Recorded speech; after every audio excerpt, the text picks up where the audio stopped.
10 ఏళ్ల అధికారం టికెట్ల కోసం పోటాపోటీ అధినేత బీఫామ్ ఇస్తే చాలు గెలిచినట్టేనని చెప్పుకునేవారు గులాబీ లీడర్లు. కానీ ఇప్పుడు సీన్ రివర్స్. అసెంబ్లీ ఎన్నికల్లో ఓటమితో అంతా తలకిందులైంది. కనీసం అధినేత ఫ్యామిలీ నుంచి పోటీకి దూరంగా ఉంటున్నారు నేతలు. టీఆర్ఎస్ ఆవిర్భావం తర్వాత లోక్సభ ఎన్నికల్లో కేసీఆర్ కుటుంబం నుంచి పోటీ చేయకపోవడం ఇదే తొలిసారని చెప్తున్నారు నేతలు.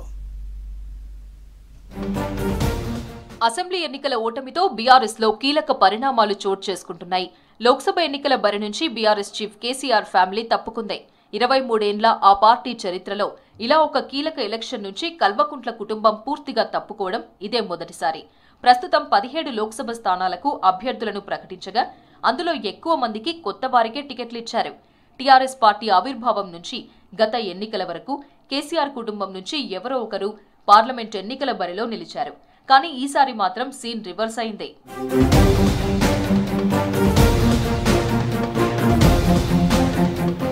2001లో టీఆర్ఎస్ పార్టీని స్థాపించారు కేసీఆర్. ఆ తర్వాత జరిగిన జనరల్ ఎలక్షన్లో కాంగ్రెస్ తో పొత్తు పెట్టుకుని సిద్దిపేట నుంచి ఎమ్మెల్యేగా, కరీంనగర్ నుంచి ఎంపీగా కేసీఆర్ పోటీ చేశారు. 2 స్థానాల్లో గెలవడంతో సిద్దిపేట ఎమ్మెల్యే పదవికి రాజీనామా చేసి ఎంపీగా కొనసాగారు. మన్మోహన్ సింగ్ గవర్నమెంట్లో కేంద్ర మంత్రిగా పనిచేశారు. సిద్దిపేట బై ఎలక్షన్లో హరీష్ రావు పోటీ చేసి విజయం సాధించారు. ఆ తర్వాత తెలంగాణ ఏర్పాటు చేయాలని డిమాండ్ చేస్తూ కేసీఆర్ తన ఎంపీ పదవికి 2 సార్లు రాజీనామా చేశారు. ఆయన రాజీనామాతో వచ్చిన 2026, 2008 బై ఎలక్షన్స్ లో 2 సార్లు భారీ మెజారిటీతో విక్టరీ కొట్టారు. 2009 ఎలక్షన్లో కేసీఆర్ మహబూబ్ నగర్ పార్లమెంట్ స్థానానికి పోటీ పడి గెలుపొందారు.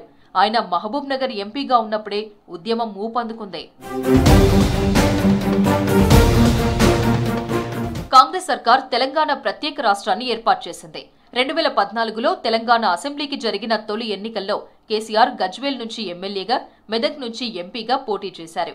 ఈ 2 చోట్ల ఆయన విజయం సాధించారు. అసెంబ్లీ ఎన్నికల్లో టీఆర్ఎస్ అత్యధిక సీట్లు గెలవడంతో ప్రభుత్వాన్ని ఏర్పాటు చేసి కేసీఆర్ సీఎం అయ్యారు.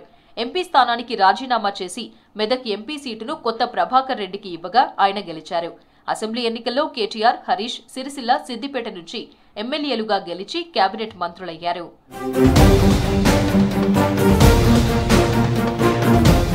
లోక్సభలో కేసీఆర్ తన వారసత్వాన్ని బిడ్డ కవితకు అప్పగించారు.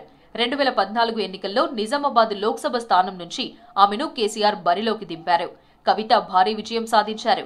ఆ తర్వాత 2018 ముందస్తు ఎన్నికలకు కేసీఆర్ వెళ్లి రాష్ట్రంలో ప్రభుత్వాన్ని నిలబెట్టుకున్నారు. కానీ లోక్సభ ఎన్నికల్లో నిజామాబాద్ నుంచి రెండోసారి పోటీ చేసిన కవిత బీజేపీ అభ్యర్థి ధర్మపురి అరవింద్ చేతిలో ఓడిపోయారు. ఆ తర్వాత కేసీఆర్ ఆమెకు ఎమ్మెల్సీగా అవకాశం కల్పించారు.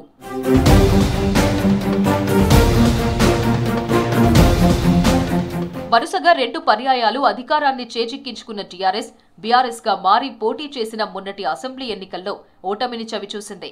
80కి పైగా సిట్టింగ్ ఎమ్మెల్యేల నుంచి ఆ సంఖ్య 39కి పడిపోయింది. ఓటమి ఆ పార్టీని తీవ్రంగా దెబ్బకొట్టింది. కీలక నాయకులు, సిట్టింగ్ ఎంపీలు, ఎమ్మెల్యేలు పార్టీ నుంచి ఒక్కొక్కరుగా వెళ్లిపోతున్నారు. దీంతో ఈసారి లోక్సభ ఎన్నికల్లో బీఆర్ఎస్ గెలుపు అవకాశాలు సన్నగిల్లాయి. నిజామాబాద్ లో పోటీకి పెద్దగా ఆసక్తి చూపని కవిత పార్టీ గెలిచేందుకు అవకాశమున్నా మెదక్ నుంచి పోటీ చేస్తారని గులాబీ శ్రేణులు భావించాయి. కానీ ఈ టైంలోనే కవితను లిక్కర్ స్కామ్ లో ఈడీ అరెస్ట్ చేసింది. దీంతో మెదక్ సీటు నుంచి కేసీఆర్ పోటీ చేస్తారని ప్రచారం జరిగింది. ఇవేవీ కాకుండా ఎమ్మెల్సీ వెంకట్రామిరెడ్డికి మెదక్ ఎంపీ సీటు కన్ఫర్మ్ చేశారు. ఇప్పటి వరకు రాష్ట్రంలోని 17 సీట్లకు అభ్యర్థులను ఖరారు చేశారు కేసీఆర్.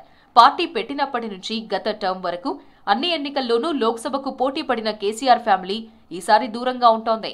ఓటమి భయంతోనే ఈసారి ఎన్నికల్లో కేసీఆర్ ఫ్యామిలీ నుంచి ఎవరూ పోటీకి బరిలో ఉండడం లేదని ఇతర పార్టీలు ఆరోపిస్తున్నాయి.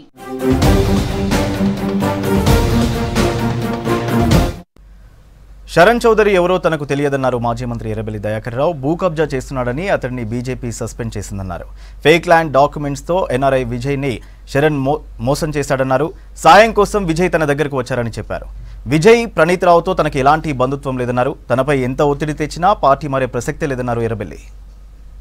శరణ్ చౌదరి అని ఆరోపణలు చేసి నాకు నా మీద ఒక సిఎంపీఎస్లో పిటిషన్ పెట్టిందని తెలవటం జరిగింది. ఆ శరణ్ చౌదరి నాకు ఎలాంటి సంబంధం లేదు. ఆయన ఎవరో కూడా తెలియదు నాకు. నిన్న మొన్న ఆయన విచారిస్తే ఆయన బీజేపీలో ఉండేది. ఈయన ఈ ల్యాండ్ దందాలు మోసాలు చేస్తుందని పార్టీ వాళ్ళు హైకమాండ్ చెప్తే వాళ్ళు పార్టీ నుంచి కూడా అతన్ని సస్పెండ్ చేయటం కూడా జరిగింది. శరణ్ మీద కూడా చాలా కేసెస్ ఉన్నాయి, దొంగ డాక్యుమెంట్స్ ఇచ్చిన కేసెస్. అదే తిరిగా కంపెనీ పెట్టి ఇండస్ట్రీ పైన రాధా టీఎంటీసీ సీల్డ్ సప్లై చేయటం, అందులో బోకస్ పిటిషన్స్, షేక్ లెటర్స్, షేక్ బ్యాంక్ గ్యారెంట్లు అన్ని కేసెస్ ఉన్నాయి. నేను రాజకీయాల్లో ఉన్నా, 40 ఏళ్ళ నుంచి మీరు చూస్తూనే ఉన్నారు. ఎన్నడూ కూడా ఈ ల్యాండ్ జోలికి కానీ నేను పోను. ఎవరన్నా దగ్గర వాళ్ళు వస్తే న్యాయం చేయండి, ఎటు న్యాయం ఉంటే అటు చేయమని చెప్తా తప్ప పలానాలకు సపోర్ట్ చేసే వ్యక్తిని కాదు. నా రాజకీయ జీవితంలో ఎన్నడూ కూడా మచ్చలేదు. నన్ను ఎన్నో ప్రభుత్వాలు ఇరికేయాలని ప్రయత్నం చేసినాయి.